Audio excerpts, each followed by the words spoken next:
Hello, good. How are you? Good, thank you. I got looks like spring's gonna be here this week again. I admire your optimism.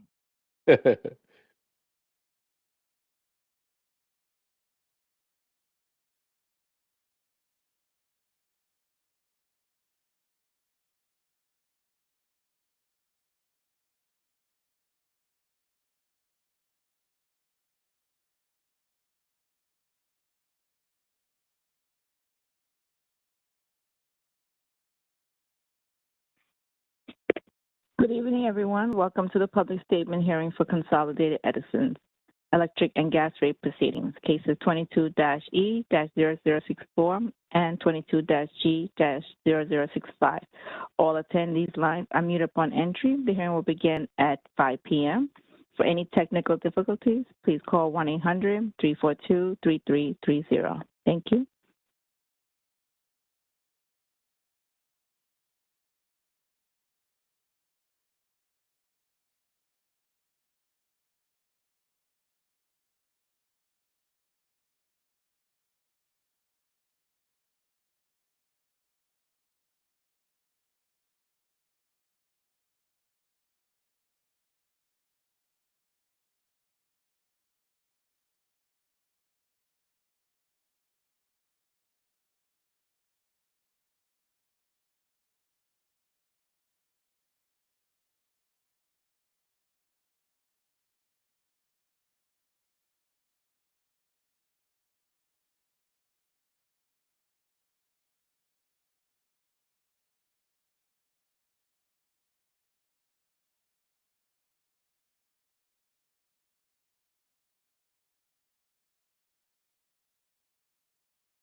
Good afternoon, everyone. It's now 5 o'clock. I'll just check in with our court reporter. Are you ready to go on the record?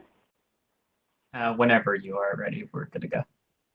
Okay, great. And as we talked about from our earlier session, if you need to get the spelling of anyone's name, please feel free to chime in and let us know. Will do. Thank you. Okay, great. Thanks. Why don't we go on the record? We're on the record.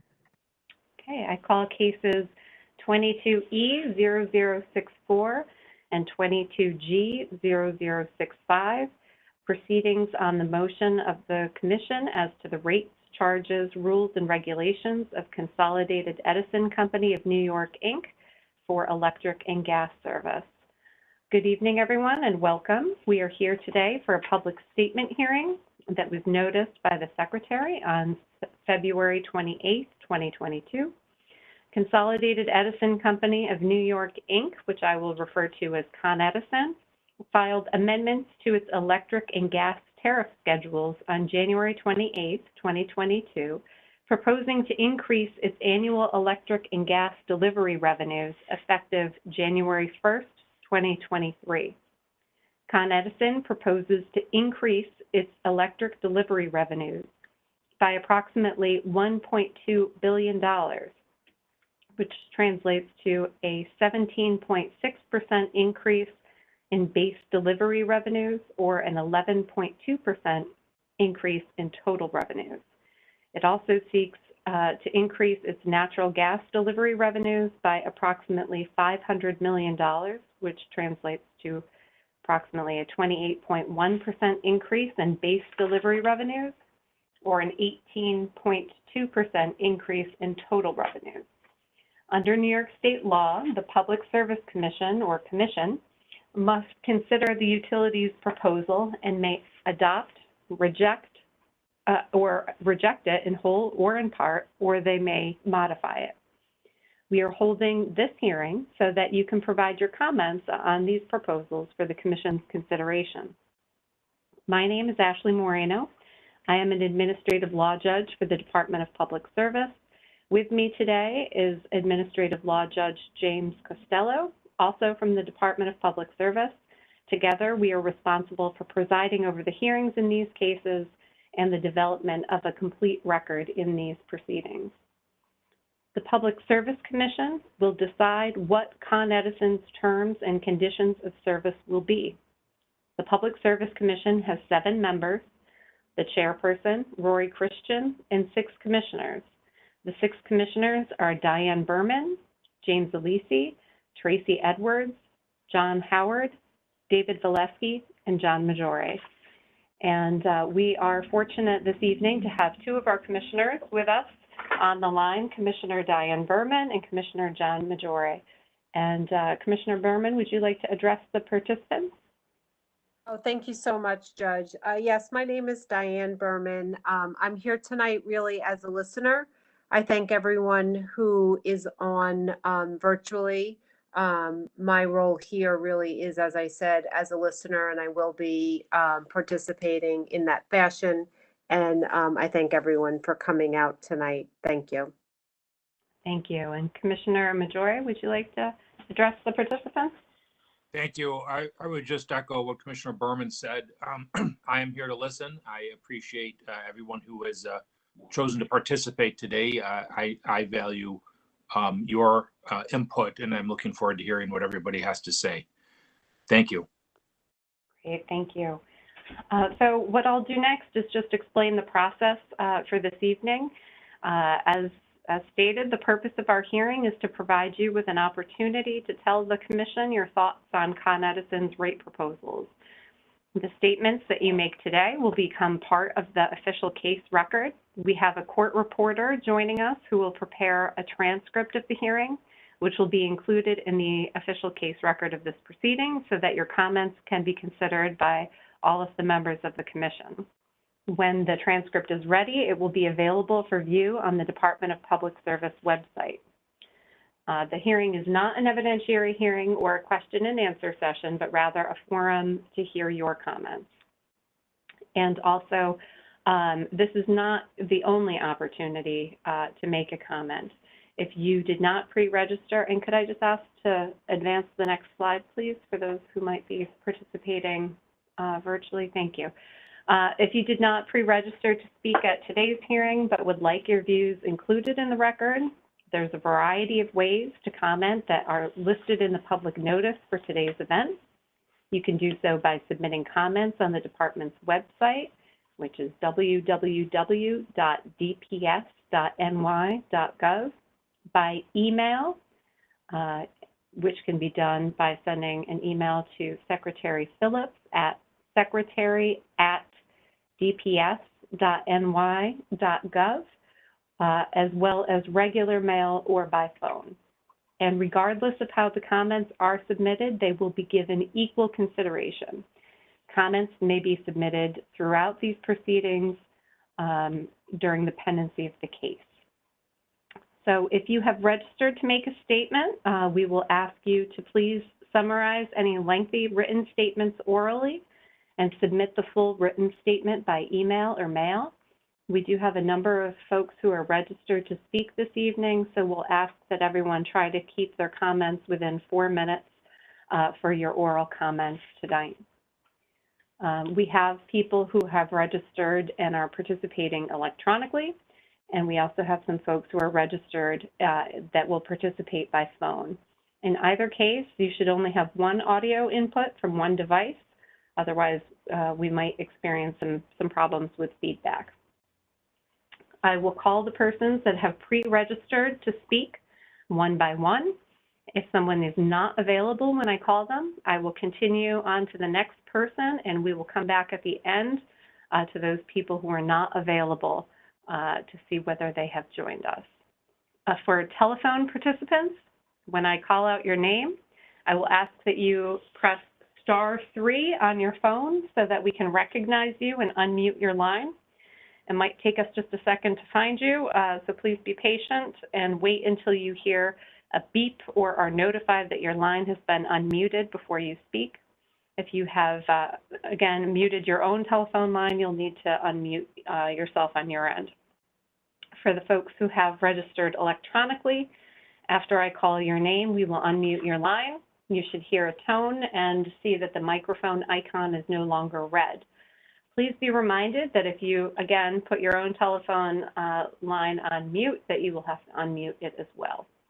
So we will start by calling members of the public who have registered to speak, and then we will move to individuals who have registered to speak that are parties to this proceeding, or these proceedings, I should say. As parties, you have greater privileges and opportunities to build the records in these cases, and consequently we'll ask that you summarize any lengthy comments and submit them in writing. Please speak slowly and clearly so that the court reporter can accurately capture your statement for the record. When your line is unmuted, please state your name, and if you are speaking on behalf of an organization, the name of the organization as well. Once we confirm that we can hear you, please proceed to make your comment. So with that, and I will apologize in advance if I mispronounce any names this evening. So with that, our first speaker tonight is Jewel Williams Johnson.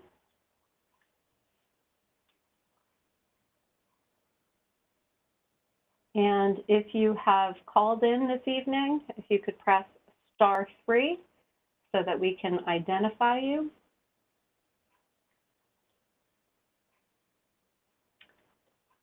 Ms. Kailis, I don't see that speaker. Is that okay? No electronic registered speaker with Jewel's name and no raised hand, Your Honor. Okay, thank you. Our next speaker is Linda Rosenthal. Hello, can you hear me? Yes, thank you. Hi, should I just go ahead? Sure, could you just repeat your name and to the extent that you're representing any organization, state that as well, and then start with your statement, please. Okay, I'm Assembly Member Linda B. Rosenthal, and I represent the 67th Assembly District, which includes the Upper West Side and Hell's Kitchen. I serve as the chair of the Committee on Social Services, and I appreciate the opportunity to testify in opposition to Con Ed's application before the New York State Public Service Commission for a rate increase of 11.2% on electric bills and 18.2% on gas bills. It's important to note at the outset that this proposed rate increase is in addition to a 13.5% and 25% increase in electric and gas prices, respectively, approved in 2020 and implemented between then and 2022. Con Ed is one of the nation's largest investor-owned energy companies.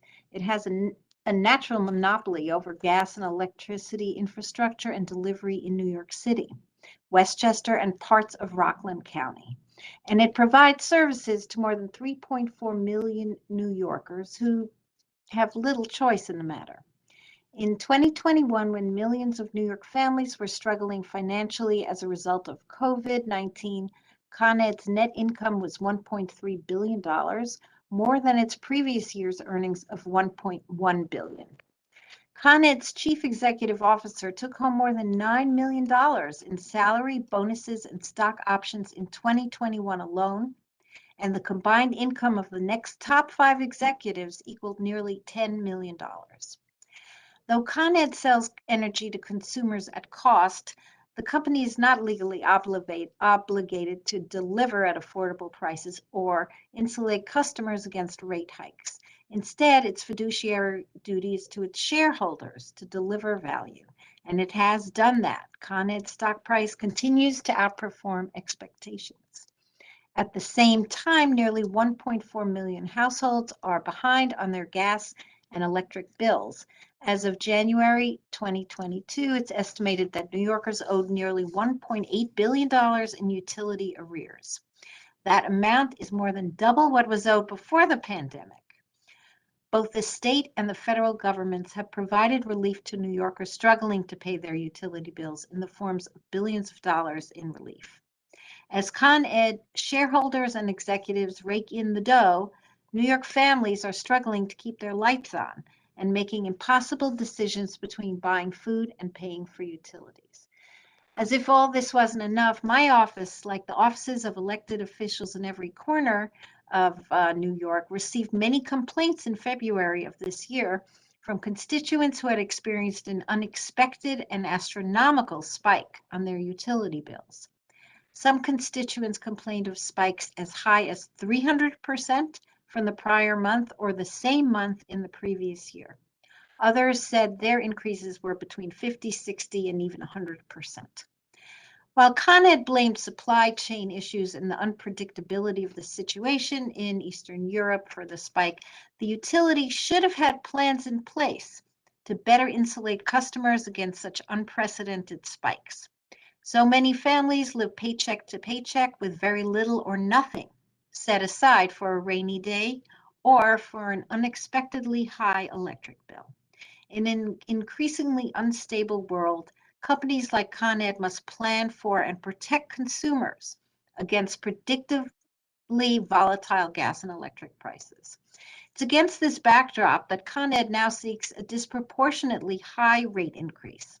It claims these rates are necessary to enable it to build out and invest in renewable energy transmission and other projects. There are few goals more laudable and necessary than preparing our energy systems to deliver clean, safe, and renewable energy to the homes of millions of New Yorkers. However, when a multi-million-dollar company that pays its executives multi-millions of dollars each year proposes to finance construction of its infrastructure via an unprecedented rate increase on the backs of beleaguered New York families, it is time we consider an alternative. I'm a co-sponsor of the Build Public Renewables Act that would allow NYPA to build renewable energy products and provide energy directly to consumers. This is a better, more affordable way in which to construct and deliver efficient infrastructure and energy to New Yorkers. As our efforts to tackle climate change continue, companies cannot force consumers to shoulder the entire burden. I urge the PSC to disapprove Con Ed's rate increase. Thank you very much.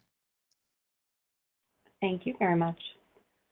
Our next speaker is Tiffany Caban. Yes, can you hear me? Yes, thank you. Hi, my name is Tiffany Caban. I'm the council member for District 22 in Northwestern Queens, includes the neighborhoods of Astoria, parts of East Elmhurst, Woodside, Jackson Heights, and also Rikers Island. And I am here to testify to urge the Public Service Commission to reject Con Ed's egregious fossil fueled rate hike request and to develop a plan that will help us meet our climate goals and reduce bills for struggling New Yorkers. Current Con Ed gas and electricity rates are already unaffordable. The PSC should only approve a plan that lowers current gas and electric rates. Utility debt has ballooned across the state during the pandemic, and it's only going to get worse with the high bills customers are facing from this winter. The DPS must do everything they can to slash unnecessary fossil fuel projects from the rate hike and minimize Con Ed's profits on other investments. For the last decade, state regulators have failed to do their job to protect us from high bills and allowed utilities to make huge profits, extending the life of the gas system. And we demand that the DPS do a better job in this rate case of upholding the CLCPA and protecting us from paying for stranded assets. So Con Ed wants to spend $70.4 million over the next 5 years, quote unquote, upgrading its aging liquefied fracked gas storage facility in Astoria, where I represent. And investing our money in a fossil fuel facility until 2028 is client denialism and continues a legacy of environmental racism. Northern Queens made it very, very clear to NRG how our community feels about fracked gas. NRG wanted to build an, again, quote, upgraded fracked gas power plant in Astoria, but we saw through the fossil fuel propaganda and know that no upgrades can make fracked gas projects safe for our community or our climate. Because of a deadly explosion in Staten Island, it's illegal to store LNG in New York City, and Con Ed would never be able to build this facility today. It was grandfathered in and is now so old that much of it needs to be replaced. Instead of pouring money into extending the life of this aging facility, Con Ed should be retiring it. Con Ed also wants to invest hundreds of millions of dollars every year in new pipelines across its territory, including $43.7 million for the Queens Transmission Upgrade Project, 4 miles of new 36-inch pipeline to replace existing 24-inch pipeline in Astoria and Long Island City, plus another $30 million to replace transmission pipeline in Astoria, Elmhurst, Flushing, and Bayside areas with newer, larger pipeline. And these projects add up to a massive amount of ratepayer dollars going to infrastructure that does not meet our climate mandates or improve the health of disadvantaged communities. Con Ed's rate hike proposal also fails to address the issue of growing utility debt. The New York Assembly has put forth $500 million for utility debt relief in its one house budget. It's time for corporations like Con Ed to do its part and forgive utility debt as part of this case. And so to the PSC, again, urging you, please deny Con Ed's egregious rate hike requests for electricity and gas and develop a rate plan that actually meets our climate goals while reducing current rates. Thank you. Thank you very much. Our next speaker is Diana Basco, and if you've called in this evening, if you could please press *3 on your phone so that we can identify you and unmute your line. Diana Basco.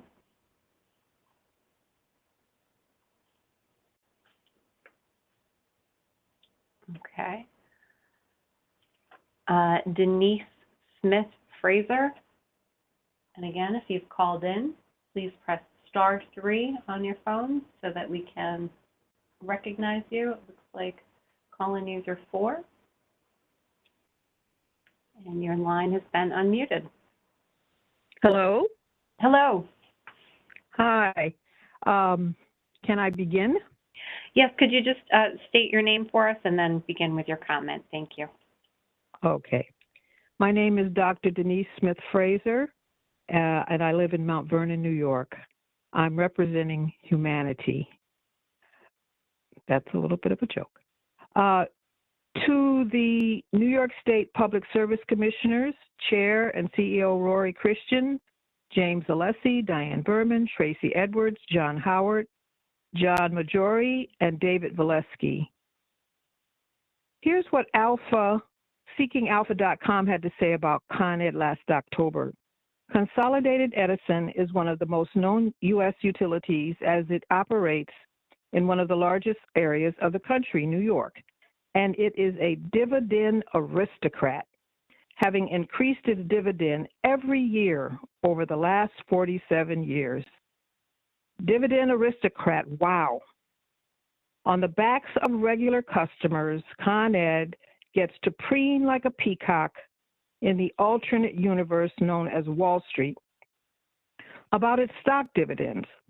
But given cost to regular customers, I find this dividend aristocrat status to be outrageous, a lot of bunk, and using a word not often used in the financial world, shameful.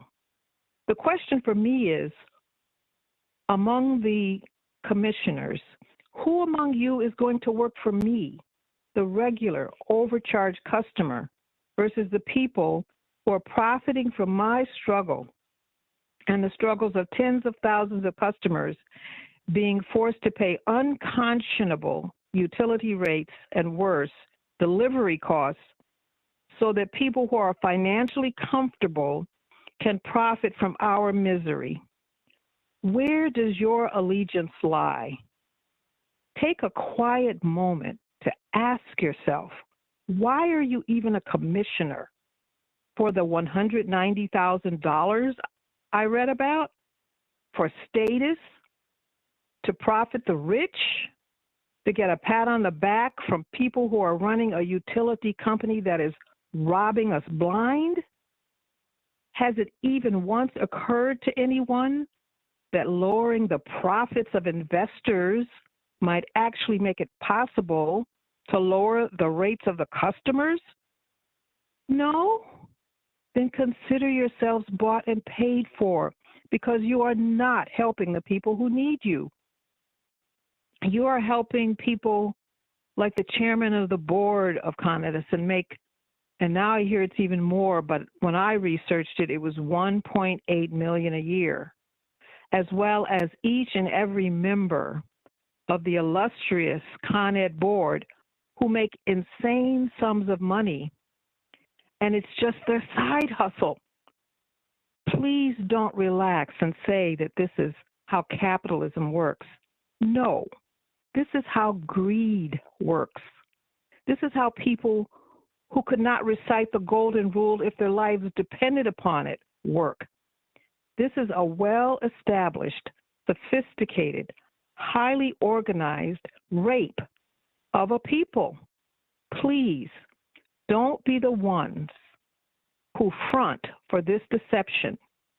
Use your experience, education, and common sense to forge a path that leads to bringing the price of staying warm in fall and winter, cooking meals year-round, and staying cool in spring and summer within a sane and reasonable range.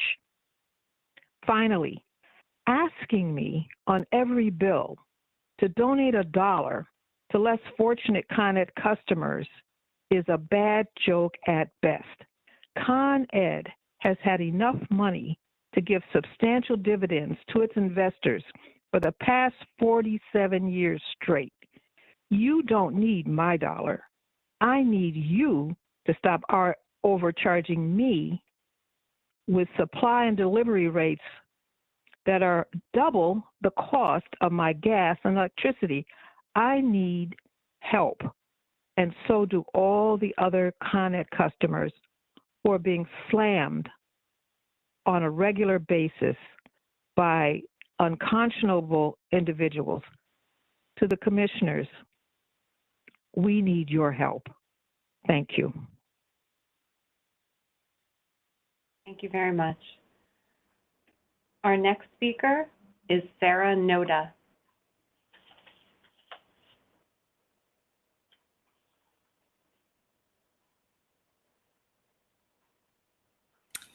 Hi, my name is Sarah Noda, and I'm not an elected official. I am just a mom of 3 young kids who has very grave concerns, and I am here to urge the commission to reject this increase. As a member of the community, we've already endured a very large increase recently, and it's not just the supply charges, it's the delivery charges, which have become astronomical. And I cannot imagine our fate if these are increased again in a similar manner. Just our bill from January to February this year for gas and electric, the delivery charges are always nearly double what the supply charges are. My electric bill from January to February, just for the electric alone, I used about $42 in electric supply. But with my delivery charges, my bill was $118. For gas, my use was only $227, but with delivery, my bill came to $638. It is insane, and I'm here to beg you, please do not approve this. Please reject this, especially for those of us who are still suffering financial loss due to COVID. Essentially, what's happening is that Con Ed is lining their investors' pockets at the expense of those who are less fortunate. If anything, the only changes that should be entertained here are a reduction in delivery fees, because they have just increased to the point that it's not, it's becoming too much just for like middle class folk who are trying to raise their children and pay all their bills on time. Thank you. Please reject this. Thank you. And our next speaker is Riley Phillips. Your line has been unmuted. Hello, can you hear me? Yes, thank you. Could you just please state your name and start making your statement? Yes, so my name is Riley Phillips. I'm just your average customer. Our bill from December, the bill for January was 300% higher than our average bill for even the months prior. With weather, that really wasn't that different. The biggest thing that really stood out to me was the fact that it was me and two other roommates living with us in this apartment, and 2 of us were out of town for 3 out of 4 of the weeks of that month billing period. The one that was there, they only had their room. We have the separate split things per room. and they only had theirs on with the rest being off for the entire time.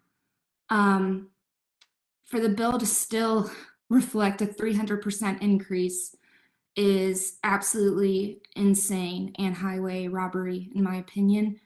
The worst part is that for a lot of us in New York especially, is that we don't have an option of other energy supply companies. The only one that I looked up that was for us was Con Edison. I mean, isn't that the definition of monopoly? And I thought that was illegal, maybe. But it sure seems like it doesn't matter. When asked what they planned on doing for us, they essentially offer just payment plans, which is really a slap in the face. A lot of us depend on roommates to even afford our monthly bill in rent. When one name is on the Con Edison bill, mine in particular, if roommates, and I wasn't expecting this bill to increase, I can say probably none of us expected it, for that to come along, at the end of the day, the one whose name is on the account is the one in trouble. And I'm not saying I'm taking any legal action against my roommates, I'm not, but the point is that even if you wanted to, even if someone was being outrageously like saying, I'm not going to pay that, even if they had the money to, the amount of money to even take them to court is astronomically higher than what you would even get in return and what can even be forced to give to you in return. So a lot of us just end up getting screwed. For this to be legal by any means is absolutely insane and unconscionable, in my opinion. I do implore you to reject the increase in rate.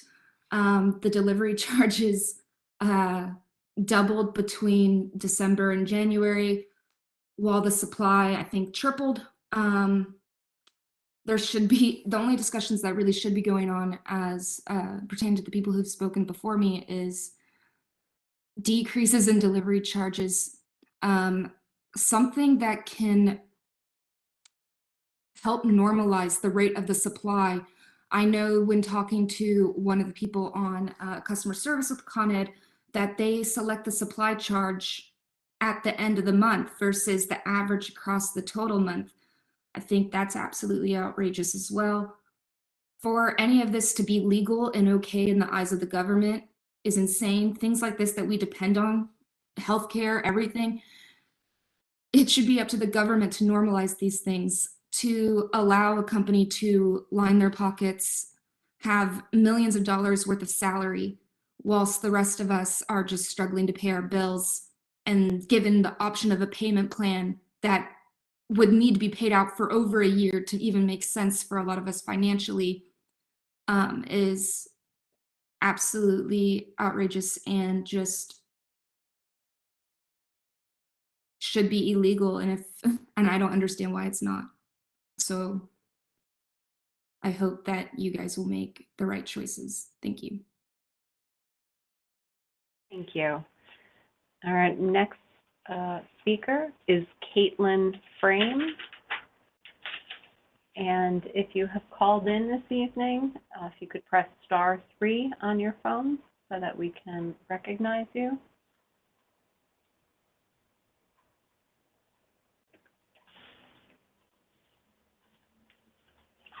Okay, we'll go on to the next person, Mansi Kothari. And again, if you've called in, if you could press *3 on your phone.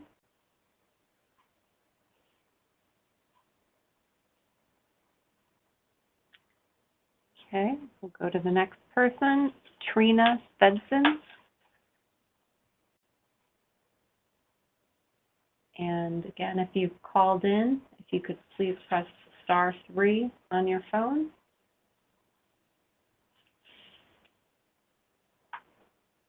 Okay. Arthur Breedy. Yes, can you hear me? Yes, we can. Thank you. Okay, yes, good afternoon. My name is Arthur Breedy, and I'm a resident in Woodside, Queens, New York. I reside in a co-op complex known as Boulevard Gardens, and for over the past 5 years, I've served on the board of directors for the co-op. My question really this evening is simple, and I'll keep my comments short. I just don't understand how a company in these days and times could even consider such a high increase on rates. When we are discussing our budget, I know from even the time of the pandemic till now, when we're looking at the budget, we try our best to do as a last ditch effort to ever even consider a maintenance increase in these days and times, because we know how hard times are. And I received this email from a friend of mine notifying me of this hearing, and I felt I needed to just show and leave my comments on the floor.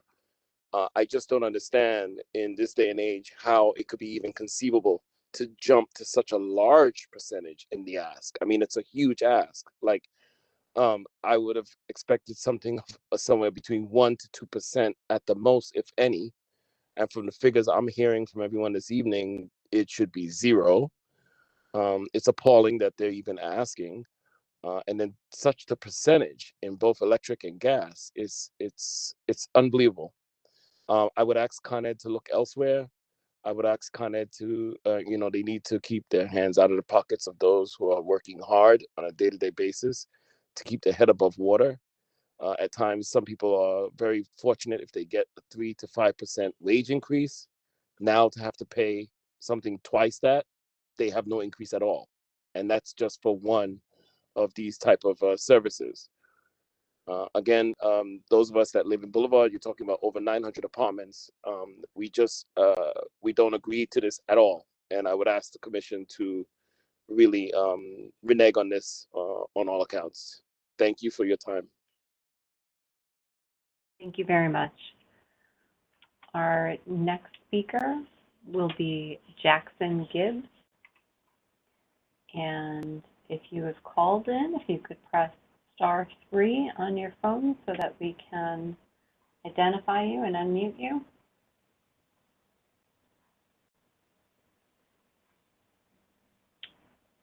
Okay. Margot Spindleman. Okay. Hi, my name is Margot. Hi, can you hear me? Yes, thank you. My name is Margot Spindleman, and I'm a ratepayer in Greenpoint, Brooklyn. When I heard what Con Edison's asking for in the current rate case, I needed to hear it more than once to have the enormous number really register. We're going to be charged $500 million more per year over what we're already paying to increase greenhouse gas spewing infrastructure to a company that pays out a staggering profit to its shareholders, taking that money out of pockets that are already empty. This is playing out in some sort of parallel universe to the one I live in, where the amount of utility debt in this state has equally jaw-dropping numbers. It's already been mentioned in New York State that 1.4 million households owe more than $1.8 billion. I know you know these numbers, but somehow you're ignoring them and continuing unabated with business as usual. So the universe I live in has a warning from the IPCC that unless there are immediate, rapid, and large-scale reductions in greenhouse gas emissions, we're going to surpass the 1.5 degree warming threshold, which puts my home and possibly yours underwater. I've flooded in Sandy and Irene and Ida. So when spring comes around, I'm filled with dread as another flooding season approaches. And still, this proposal that's going to impact both household debt and climate vulnerability irreparably sits on the table. This is a debt that can't be paid. It's a debt that shouldn't ever have been incurred. I don't want to shame you. I want to inspire you to meet the challenges of your roles and rise to this unprecedented occasion. And the law insists that you do so. The CLCPA mandates a 40% reduction of greenhouse gas emissions by 2030. And I want to know how this proposal comes anywhere close to achieving that, as we are instead forced to pay billions for more and more needless fossil fuel infrastructure. So I'm asking you to be visionary leaders. Join us in saying no to continuing this insanity. What could the billions that Con Ed is asking for be building instead to move us forward in our transition to renewable power? When do you make that turn away from the investor-owned utilities that perpetuate racial injustice by their disproportionate impacts on BIPOC and working class communities toward the fully renewable universe that we have to build to avert disaster? So you could get us there. Commissioners, please stand up and say no to Con Edison.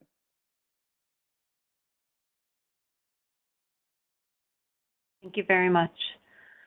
Our next speaker is Michael Davis.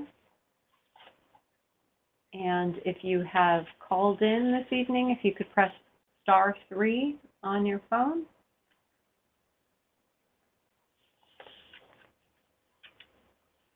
Okay, we'll move to our next speaker, Mary Holtmann. Okay, your line. Hello. Oh, go ahead. Thank This you. is Mary Holtmann, and I live in White Plains, New York. Commissioners, I'm also asking that you deny this request. I understand it's a laudable goal to reduce the effects of climate change, but I wonder what's the point of doing that if no one can live here anymore? Let me share my situation. I moved here 2 years ago, almost exactly 2 years ago, to help my family here with their children. I'm a grandmother. Prior to that, I lived in 3 other states. 2 were cold weather states, are cold weather states that are much colder than this area, and 1 that's a warm weather state. While I fully expected energy might be more expensive here than in those states, I also know that the house I now live in is half the size of any of those homes. One might expect that that might mitigate the cost. My reality is that the cost here is twice as much per year as I spent in any of those places, twice. And this is keeping a very uncomfortable winter temperature of 63 degrees and a very hot temperature of 80 degrees in the summer. I'm retired and I'm living on the savings of a lifetime. If these rates are approved, staying here in this state will no longer be sustainable for me. But you know that I am not the only person who is facing this. I am likely in better shape than others. But who can live in a small house, as I do, and pay $4,000 to $6,000 a year for energy? Please deny this request. Thank you. Thank you very much. And our next speaker is Gabrielle Agramonte. And if you've called in, please press *3 on your phone. Gabrielle Agramonte. Okay, we'll move on to Annie Rivera. And again, if you've called in, if you could press *3 on your phone. Okay, Jean Ellen Fulham. Okay, your line has been unmuted. But we cannot hear you yet. You might have to unmute yourself on your end. Yes, but only faintly. If you're able to speak up a little, that would be great. Is this better? Not too much. A little bit louder. Okay, great. My name is Jean Ellen Fulham. I'm a resident of Yonkers. I moved to Yonkers 15 years ago from New Jersey and have always paid very high energy bills compared to New Jersey. And in fact, when I talk to friends of mine who live in other states and friends and coworkers, they all are absolutely shocked when I tell them how much I pay to Con Edison for my small three-bedroom house here. I don't understand why there is no requirement for fair market value. I understand from doing some research that utility companies are allowed to be monopolies because of the nature of what they provide. However, allowing the CFO of a utility to be paid $9 million a year is outrageous. Gas and electricity are essentials for people. No one can live without gas or electricity. People can choose whether or not they have cable TV, or whether they want to spend their money on expensive luxuries. This is not a luxury. So the fact that the upper echelon of Con Ed is paid such an egregious amount, while there are people who cannot afford to pay a $500 a month bill to heat their homes, it's just not right. Several people have talked about not being able to afford to live in New York.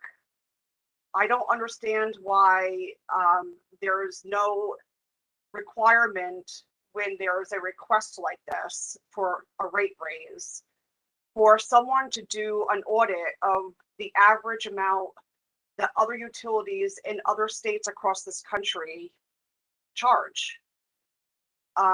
There should be, as I mentioned, some kind of fair market value. And you know, I'm a believer in our system here in America about capitalism. And one of the benefits of capitalism is requiring companies to improve themselves, have better service, offer a better product in order to compete.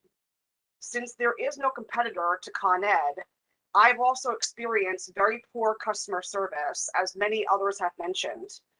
I've gotten outrageous bills that were clearly incorrect. I got one bill for $5,000 once, and after multiple calls to Con Ed, it was finally determined that my gas meter was working incorrectly. They had to come and replace it. It took 4 months of me getting this $5,000 bill to solve this. No one wanted to help me. So I don't understand why there's this desire to raise this increase when customer service is not very good, when people are coming out of this pandemic very financially impacted, and the CFO makes $9 million a year.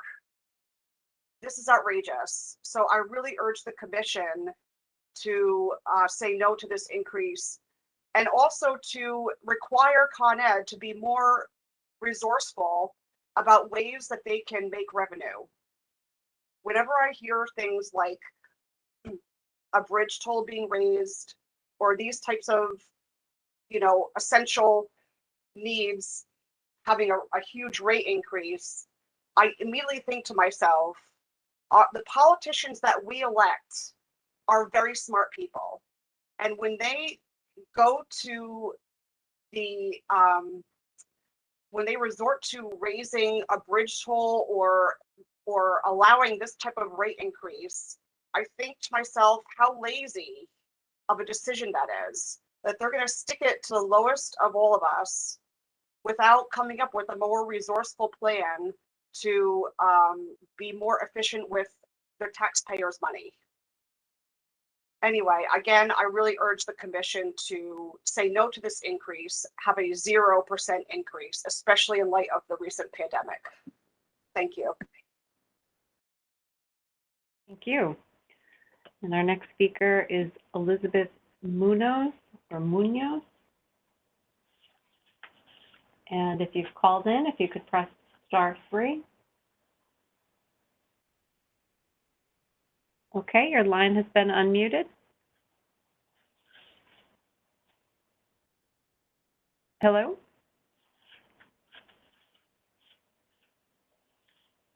If you're speaking, we can't hear you.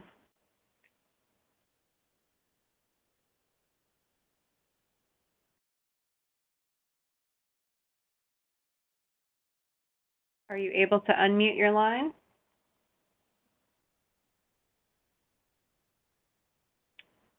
Okay, I don't think that we have the call-in user. So we'll move on to the next registered speaker, Allegra Rosenbaum. Hi, can you hear me? Yes, we can. Thank you. My name is Allegra Rosenbaum, and I am a member of Democratic Socialists of America. My mom and I moved to Williamsburg in 2006. The air quality here is abysmal, and I know this is true because in the time that we lived here, my mom went from having mild asthma to having lung cancer, and she died in October of 2019. We know that fracked gas creates poor air quality, and I know that because people in my neighborhood and neighborhoods all over New York are dying of long-term diseases because of fracked gas. We know that people all over New York are dying because they can't refrigerate their medications in their homes due to electricity shutoffs. We also know that Con Ed executives are taking home millions of dollars while customers are going into debt over high rates and dying. I don't want any more people to die for preventable reasons. I want renewable energy, and I want it now. I don't want to walk around my neighborhood and remember all the places where my mom had to stop walking because she couldn't breathe. I want justice for the disadvantaged and clean air for future generations. We don't need more fracked gas built in New York. We need wind and solar infrastructure built ASAP, not only to meet CCPLA requirements of 80% renewables by 2050, but also to keep the Earth functioning. If we don't, people like my mom will continue to die. People, overwhelmingly disadvantaged communities, will continue to go into debt over these terrible rates. I want to live in my neighborhood without dying and without worrying my friends and neighbors will die. Thank you. Thank you very much. Our next speaker is Marissa Kaufman. And if you've called in this afternoon, please press *3 on your phone so we can recognize you. Okay. We'll move on to our next speaker, Harrison Brussell. Hi, my name is Harry Brussell. I'm a resident of the town of Mamaroneck. I've lived in Con Ed service area in Westchester for 20 years. And I think I speak for a lot of folks in this call when I say that I was shocked when I saw the increases in our energy bill. We've struggled to keep up with these rising expenses, and many of our neighbors have gone into debt just to keep the lights on. At the same time, just about every year, like clockwork, our service is disabled by a weather event and takes days and sometimes weeks to come back on. We're met with nothing but apathy from Con Ed executives when they take home million-dollar paydays. Con Ed is a failed monopoly. The product it delivers is unaffordable, it's unreliable, and it's unsustainable. This rate increase is preposterous, no matter what Con Ed's budget entails. But that being said, Con Edison should be investing in infrastructure for the long term that protects us from increasing incidents of extreme weather events and expanding renewable sources of energy. There's no question that's what working families in New York want, and if we had a system of public power and real accountability, that's what we would have. Instead, its proposed budget covers over $1 billion for gas infrastructure that's destroying our planet. Even without this rate hike, it's going to hurt when our next bill shows up on our doorstep, and it's going to hurt even more knowing what the budget goes to. The Public Service Commission exists to provide accountability where it's sorely lacking. For the people you serve, this proposed price hike is not a question of balance sheets and stock options. It's a question of keeping the lights on and keeping our families solvent. We can't afford our current bills, and we sure can't afford this increase. Our community is depending on you all, and I urge the PSC to reject the rate increase. Thank you very much. Our next speaker is Robert Jackson. Good afternoon, everyone. My name is Robert Jackson, and I am the New York State Senator for the 31st Senatorial District in Manhattan. I am currently the only legislator serving as a party to the electric rate case, and I take this opportunity to testify in opposition to the Con Edison rate case as the company is currently presenting it. Since the pending tariffs as currently formulated are detrimental to the sustainability and recovery of my district, I have instructed my staff to represent my office on this crucial electric rate case. I feel that is the best way to represent the interests of my district. I hope that the commission, the other parties in this case, including great advocates like the Public Utility Law Project and AARP, will come to a proposal that is in the best interest of all New Yorkers.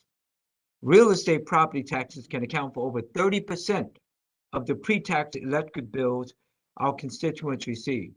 When Con Edison speaks about investments, they really mean that consumers are getting billed for it in advance. I would be amiss not to acknowledge all of the frontline Con Edison workers, like the members of Utility Workers Union of America Local 1-2, for continuing to provide electricity across Con Edison territory during these difficult times. And let me thank all of you for serving on the commission, both judges, commissioners, and staff, trying to do the best you can to hold these public hearings so that everyone has the opportunity to present their opinions about what's going on with these rate increases. So again, I testify in opposition of the case rates, and thank you for your time. Thank you very much. Our next speaker is James O'Neill.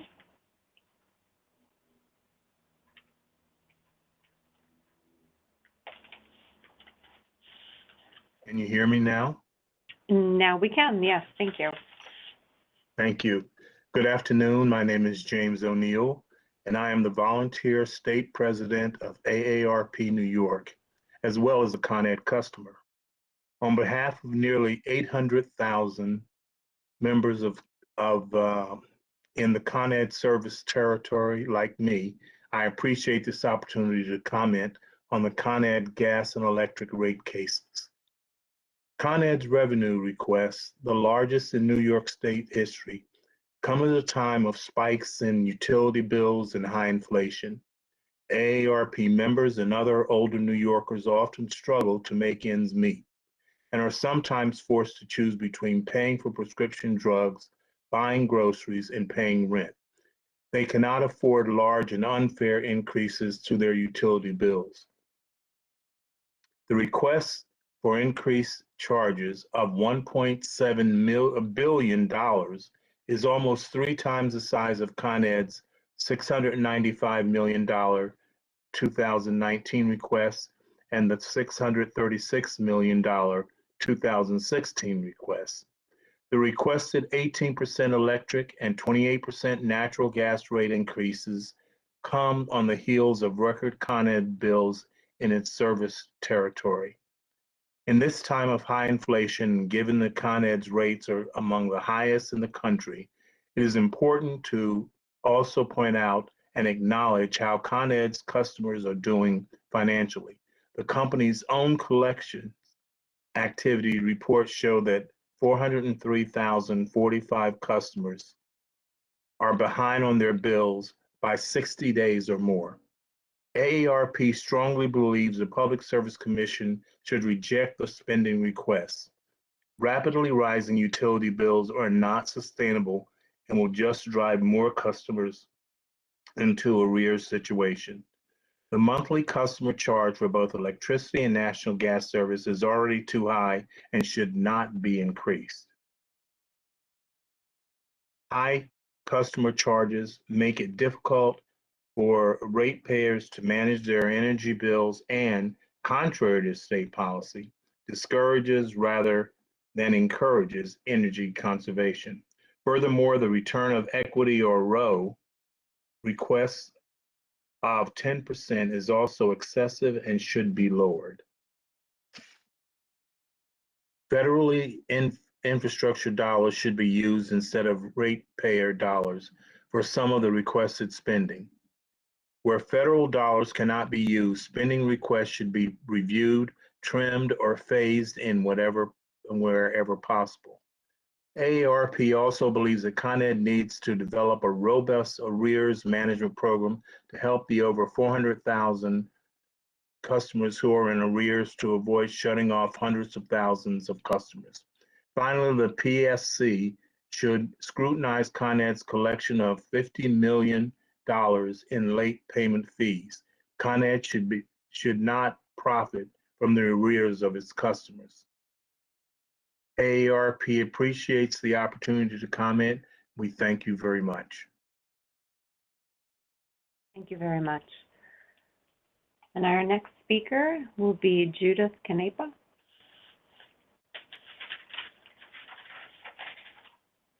Hello? Hi, we can hear you now. Oh, great. Okay.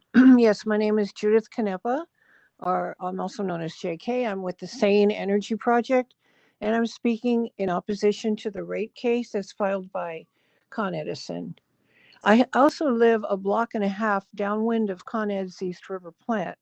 And in the mornings when I rise, I look out my window at the plumes of gas coming from the scrubbers right behind the playground in front of me.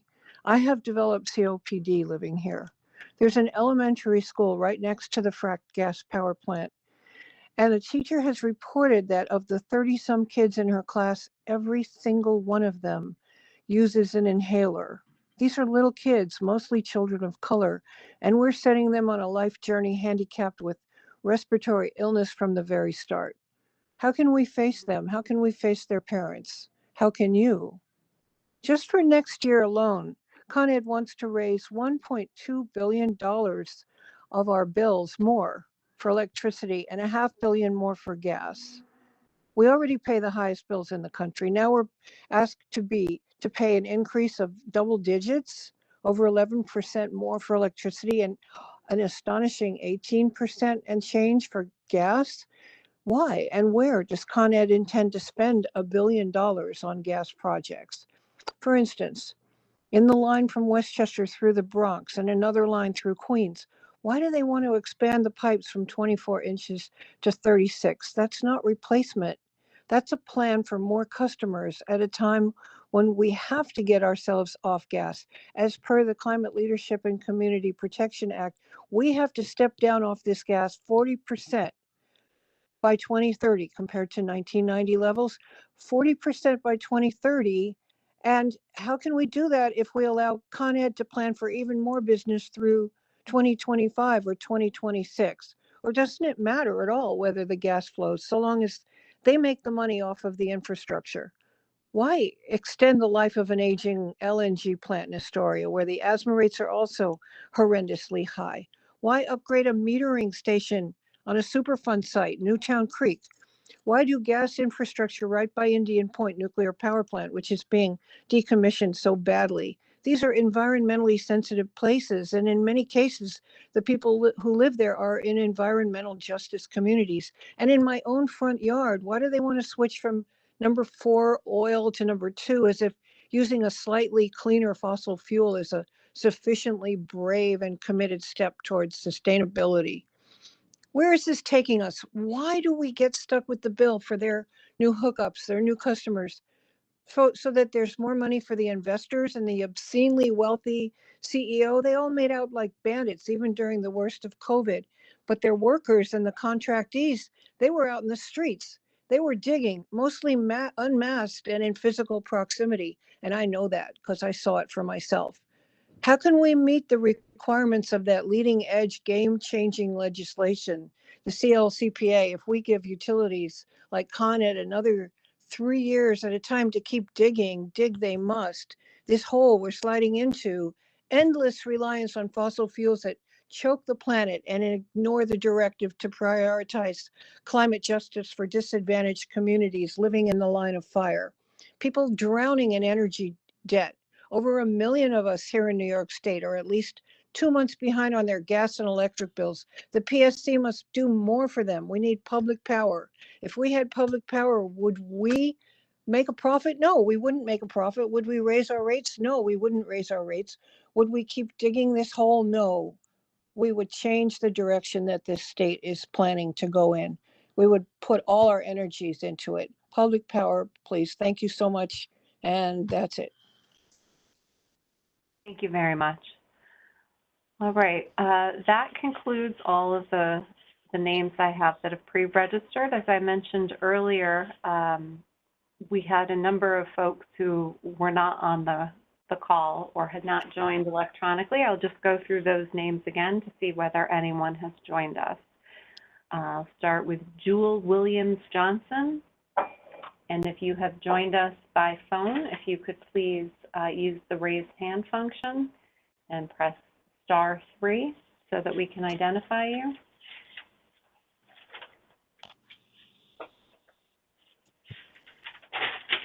Okay.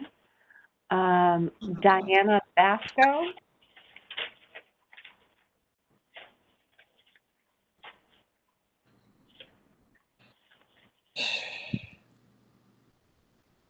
And Diana Basco, if you have called in, if you could press *3 on your phone, please.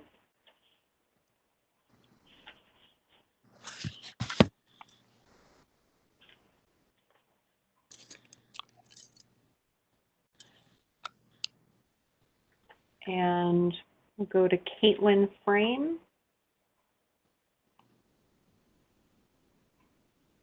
And if you've called in, if you could please press *3 on your phone.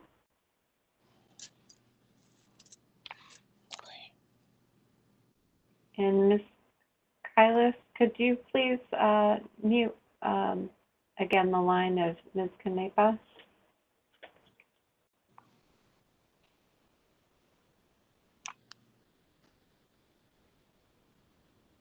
Thank you. Nancy Kothari. And if you've called in, if you could please press *3 on your phone. Okay, Trina Svedson.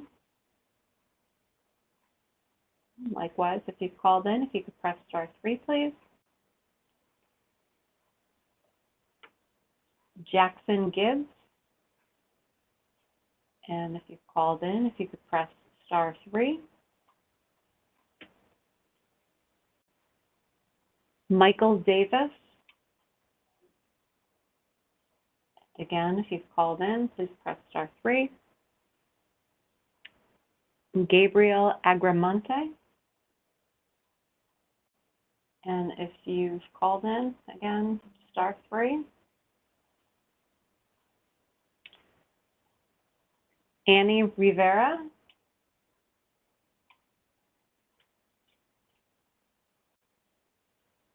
Okay.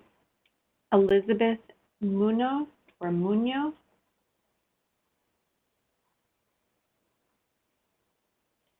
Okay. Marissa Kaufman.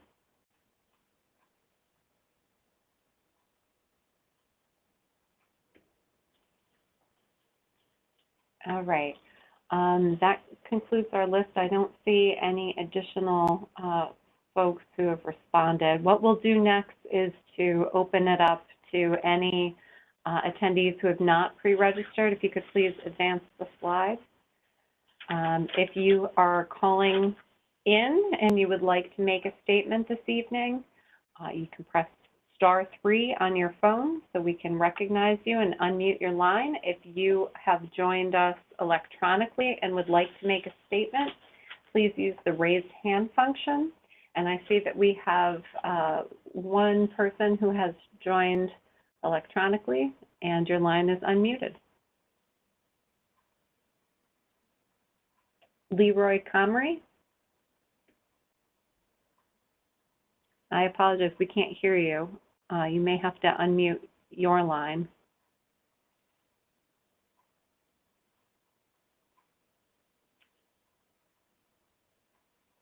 Leroy Comrie. We are having trouble hearing you if you're speaking.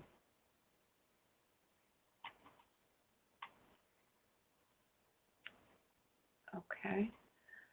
Again, we're unable to hear you. If you're able to unmute your line,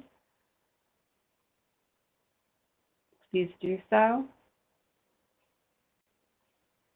And again, I'll open it up to any of the folks who are still on the online, either electronically. You can use the raise hand function, or if you have called in this evening and would like to make a statement, you can press *3. Hello, can you hear me now? Yes, thank you. Okay, great. This is Leroy Comrie, New York State Senator. I wanted to make the statement regarding the rate hike. The rate hike that is proposed is too injurious on the public. We definitely agree with all of the earlier speakers that we need to remove these costs and remove the burden on the public, as Con Ed is a for-profit entity. While we appreciate that outside factors have created hardships on supply and distribution, our consumers can't afford 40% rate hikes and shouldn't have to bear the cost of a failed business policy, national or international, or especially within Con Ed, to create self-sufficient energy networks. Since Con Ed has decided to be a supplier and not a distributor, they haven't done the work to ensure that these grid is up to date and is able to provide the sufficient or enough energy consumption for homeowners to have affordable opportunities. The programs that Con Ed has undertaken has not been extensive enough or thorough enough to reduce user consumption. Most of them are only taken advantage of by the well-informed, and there's not enough work that Con Ed has done to work to increase energy supply, to improve our grid supply, to improve our ability for homeowners to reduce their energy consumption, and especially to make sure that the materials and the way that they're using their supply is done at the most efficient rate possible. The rate review process and the public participation input has been universal from what I've heard so far, that this rate case should not be given any opportunity to go forward. It's clear that in a business such as Con Ed, which is a for-profit business, that they are still making millions of dollars for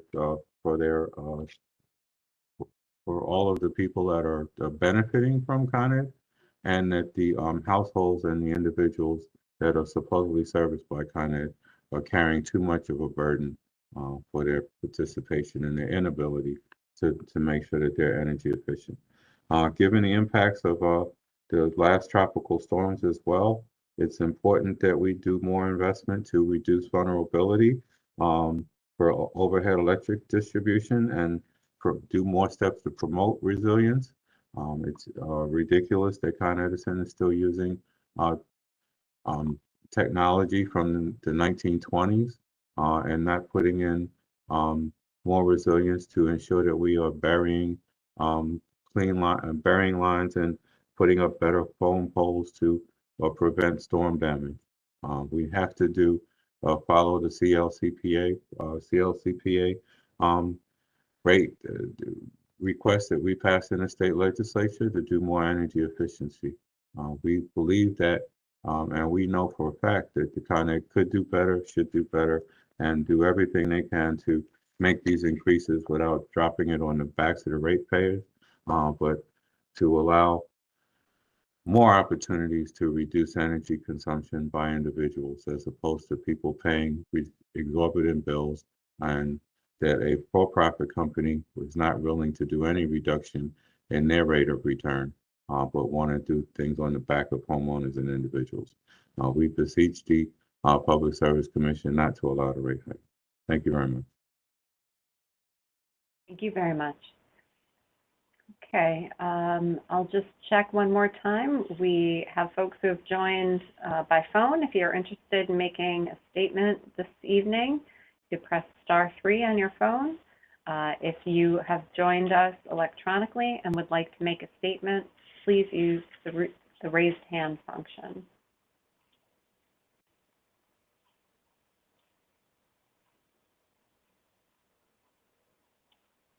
Okay, I see no member of the public who has requested to speak. Additional member of the public who's requesting to speak now. So with that, we will conclude our hearing for this evening. I just want to take this opportunity to remind members of the public that they can submit public comments throughout these proceedings by the other means that we described earlier and are also included in the notice of the public statement hearing that was issued on February 28th, 2022. And if you're interested in accessing that document, you can do so by going to www.dps.ny.gov.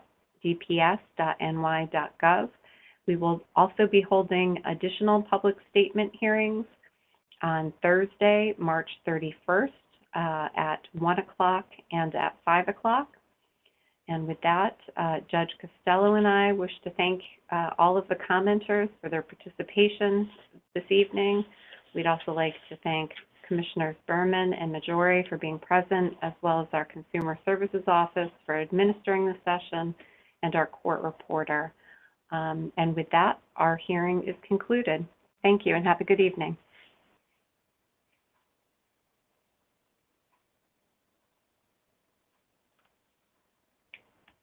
Thank you. Good night.